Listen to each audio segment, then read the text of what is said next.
This is Valley News Live at noon. New for you at noon. The Centers for Disease Control and Prevention announced just a short time ago that fully vaccinated Americans can gather with other vaccinated people indoors without wearing a mask or social distancing. Now, the CDC also says vaccinated people can come together in the same way with people considered at low risk. This would be, for example, vaccinated grandparents visiting healthy children and grandchildren. The CDC does still, however, recommend that fully vaccinated people continue to wear their mask, avoid large gatherings, and to keep socially distanced from another when out in public. And some local pharmacies have moved on to vaccinating those in the Phase 1C category today. The appointments on the Thrifty White website went fast this morning. FargoCast Public Health says in preparation for a transition to Phase 1C, they are encouraging anyone who falls into these groups to fill out the contact form on their website. Phase 1C includes an estimated 165,000 individuals across North Dakota. The cities of Grand Forks, Fargo, and West Fargo continue to talk about whether they should keep their mask mandates in place. Now, Grand Forks All True Dr. Joe Waltz says the mask mandate will likely be able to expire today. We'll be sure to bring you that decision as soon as we get it. Fargo Mayor Tim Mahoney says with the county moving to vaccinate patients in Phase 1C, the mask mandate is set to expire on March 22nd. And West Fargo says the discussion about their mask strategy will be brought up at their March 15th City Commissioner meeting. Today is another mild day with the sun in the sky, but can we say the same about Wednesday as we declare a first alert weather day? Well, let's check in with meteorologist Lisa Green. And Lisa, I forgot how you looked because I haven't seen you in so long. It's good to see you again. We are talking about some beautiful weather. I'm happy to be back to talk about some gorgeous days ahead of Wednesday. And today is one of them. And in fact, it's going to be so warm that we're talking about records under threat. And in one instance, we've already broken a record. So here's a look at our records for today. Fargo, 54 degrees. Remember that number. Grand Forks, 48 and some 50s elsewhere too. And Grand Forks, 48. That's pretty low. So it was pretty easy to break that already here this morning. We're now at 53 degrees in Grand Forks. So record broken already, and it's only noon. It's 52 in Fargo and more places in the 40s and 50s right now in the lunch hour, and we'll climb from there. We do have some clouds trying to lift into places like the Devil's Lake Basin, our western viewing area, and that will continue. We'll see more clouds move into parts of the valley as we continue through the day today. But right now, we've got that beautiful blue sky for lots of places and temperatures that will rise. And we're looking at a high of about 58 degrees in Fargo. So that means we will likely break a record coming up for this afternoon in Fargo as well. So extreme warmth for this time of year. And that continues into Tuesday before we need to talk about some changing weather on Wednesday. So lots to talk about, lots of details coming up on that as well in just a couple of minutes. We'll have to make sure to stay tuned with you so we can see what else is happening. So we'll stay tuned with you. Thanks again, Lisa.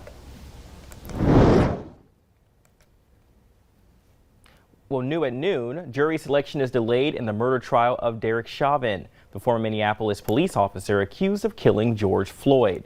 Now, Floyd died after Chauvin held him to the ground with his knee across his neck for more than 8 minutes. The incident sparking international outrage and a movement for racial equality across the country. Jay Gray is outside the courthouse with the latest on the high-profile case. Hey there, crowds continuing to gather here outside the Hennepin County Courthouse in Minneapolis. All right, we are here for jury trial, but we have a number of motions in limine that are pending. While inside the courtroom, jury selection has been delayed for at least a day as the court deals with the matter of whether a third-degree murder charge will be a part of the case moving forward. This is, of course, a highly charged atmosphere, security very tight at this point. You've got law enforcement from 12 agencies on the ground included in that group. You've got local and state police, federal agents, as well as about 2,000 soldiers from the National Guard. You've got a fence that surrounds the courthouse here, razor wire in some sections of that fence.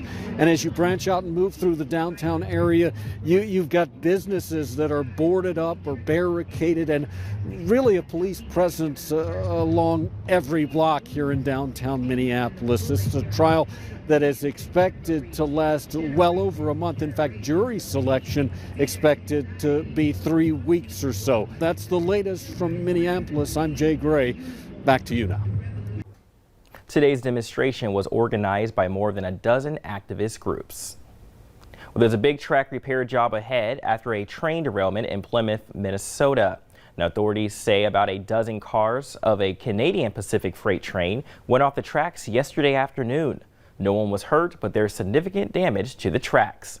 A number of the train cars that derailed were carrying molten sulfur, but there is no indication that any of the cars were leaking, and there were no evacuations. Well, North Dakota students are being asked to take an online survey to give feedback about their learning experiences during COVID-19. The survey is intended for public school students in grades K through 12 and their families. It focuses on topics such as in-person versus distance learning, whether students had reliable internet service, and what tools their schools provided. Superintendent of Public Instruction Kirsten Bausler says this survey is brief and should take no longer than 15 minutes. We have a link to the survey on our website, valleynewslive.com. And don't forget, today's the day for the meal repack program. Starts in Fargo, West Fargo, and Moorhead Public Schools. Schools will distribute leftover meals through school food pantry programs. The month-long pilot program aims to reduce food waste and address the food insecurity experienced by the community's youth. It's been a year since the start of the pandemic, and many of us have learned to adapt and thrive during these trying times. Now, that includes Girl Scouts, whose annual cookie drive usually means a lot of face-to-face interactions, but they're adjusting their sales tactics to match new social rules to stay COVID safe. It means a lot. These girls have been in Scouts for 9 years, and so they're very passionate about what they're doing. And it feels good to have support from the community so they can go forth and become leaders.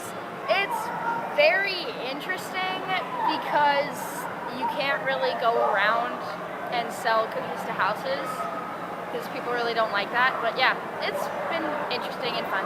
Girl Scouts has basically been a savior, especially during this whole pandemic. It really helped me step out of my shell more. Before I was I got kind of nervous doing stuff like this, and then with booths it really just opened me up, and I just really like doing them. There are still a lot of Girl Scout cookie options, but our informal viewer poll suggests the most liked are Samoas and Thin Mints. Good choices, you guys. Well, the Sportsman's Show received a pretty big crowd at the Fargo Dome this past weekend, but not as many attendees as they're used to. 14,000 people showed up, which is about 3,000 less than they had last year. Organizer Brian Shin says 6 months ago, they weren't even sure they would have an event, so he is happy with this end result. Well, coming up at noon, many eyes were watching Prince Harry and Meghan's interview with Oprah last night. We'll get you caught up on everything you may have missed straight ahead at noon.